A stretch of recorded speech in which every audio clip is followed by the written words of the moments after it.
pagi hari ini untuk menunaikan ibadah sholat subuh. Namun kegiatan rutinitas setelah sholat subuh kita membacakan Al-Quran dan artinya serta penjelasannya, kemudian membacakan hadis serta penjelasannya. Bismillahirrahmanirrahim. وَلِيَقُلْ وِجْهَةُ وَهُوَ عَلِيًّا فَسَتَعْرِفُ الْخَيْرَاتِ أَيْنَمَا تَفْعَلُوا يَأْتِ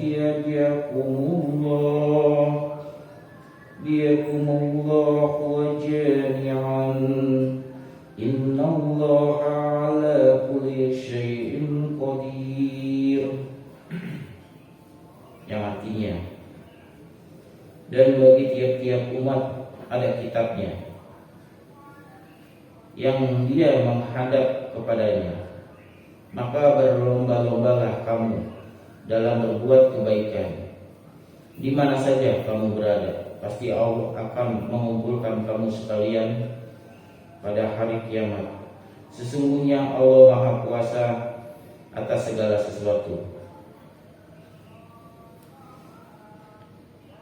Penjelasannya, Abu Aliyah mengatakan, orang-orang Yahudi mempunyai kitab tersendiri dan orang-orang Nasrani pun mempunyai kitab tersendiri, dan Allah telah memberikan petunjuk kepada kalian, hai umat Islam, untuk menghadap ke kiblat yang sebenarnya.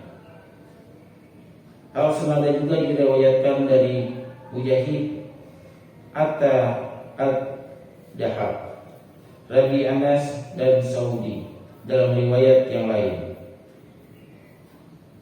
Mujahid dan Al-Hasan Al-Basri mengatakan, semua kaum telah diperintahkan untuk mengerjakan sholat dengan menghadap ke Ka'bah.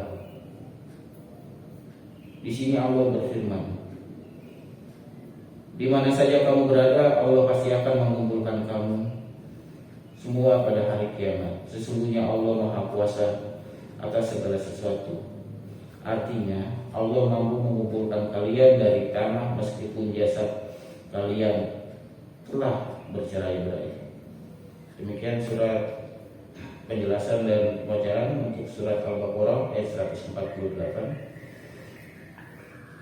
Dan saya membacakan hadis.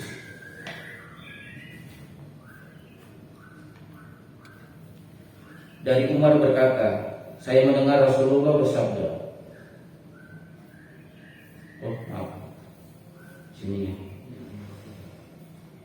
Dari Jabir meriwayatkan bahwa ia pernah berperang bersama Nabi di daerah arah Janet.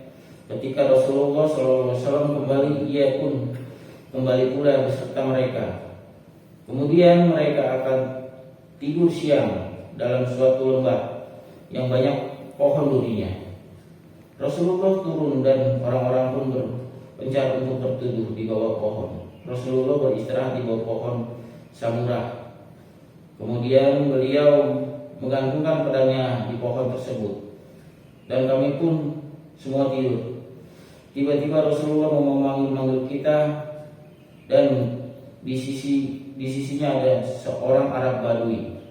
Lalu beliau bersabda, orang ini telah mengacungkan pedangku kepadaku ketika saya sedang tidur. Kemudian saya bangun, sedangkan pedang itu tertulus di tangannya. Ia berkata, siapakah yang dapat menghalangi engkau dari perbuatan ini? Saya menjawab, Allah, sampai 3 kali. Akan tetapi beliau tidak menghukum orang tersebut, dan beliau pun duduk. Dalam riwayat lain disebutkan, Jabir berkata, kita semua bersama-sama Rasulullah dalam perang Zatul Riqab. Ketika kita mendatangi suatu pohon yang rindang, maka pohon itu kita biarkan untuk digunakan Rasulullah SAW. Selanjutnya datanglah seorang lelaki dari golongan kaum musyrikin, sementara pedang Rasulullah digantungkan di atas pohon tersebut. Orang itu menghunus pedangnya lalu berkata, apakah engkau takut kepadaku? Rasulullah menjawab, tidak. Orang itu berkata lagi, siapakah yang dapat menghalangi engkau dari perbuatanku ini? Beliau menjawab, Allah.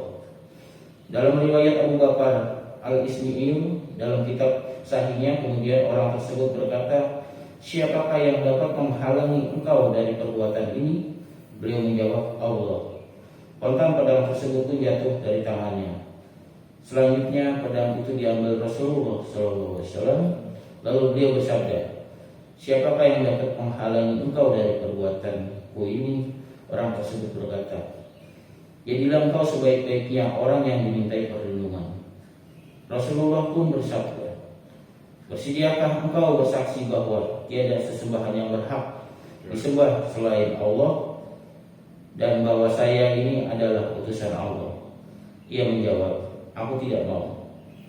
Tetapi saya berjanji kepadamu bahwa saya tidak akan memerangimu lagi, dan tidak pula akan menyertai kaum yang memerangimu. Kemudian Rasulullah melepaskannya. Lalu orang tersebut mendatangi teman-temannya dan berkata, baru saja saya datang dari orang sebaik-baiknya manusia. Kosakatanya, kalau artinya pulang, al-idahu artinya pohon yang berduri, al-samuaratu yaitu cabang dari pohon yang berduri, iktarat al-saif artinya mengacungkan pedang dalam keadaan terhunus di tangannya, salatan artinya dalam keadaan terhunus. Penjelasan dari hadis ini, di dalam hadis ini terdapat pesan betapa kuatnya keyakinan Allah, yaitu keyakinan Rasulullah SAW, tawakal beliau kepada Allah, ampunan beliau, kesantunan beliau, membalas kejahatan dengan kebaikan, kemudian akhlaknya dan kesempurnaan kemuliaannya. Allah berfirman, dan sesungguhnya engkau benar-benar berbudi pekerti luhur. Al-Qalam ayat 4. Alhamdulillah, pembacanya sudah selesai. Ada yang mau ditambahkan mungkin? Kalau enggak ada saya akhiri. Assalamualaikum warahmatullahi wabarakatuh.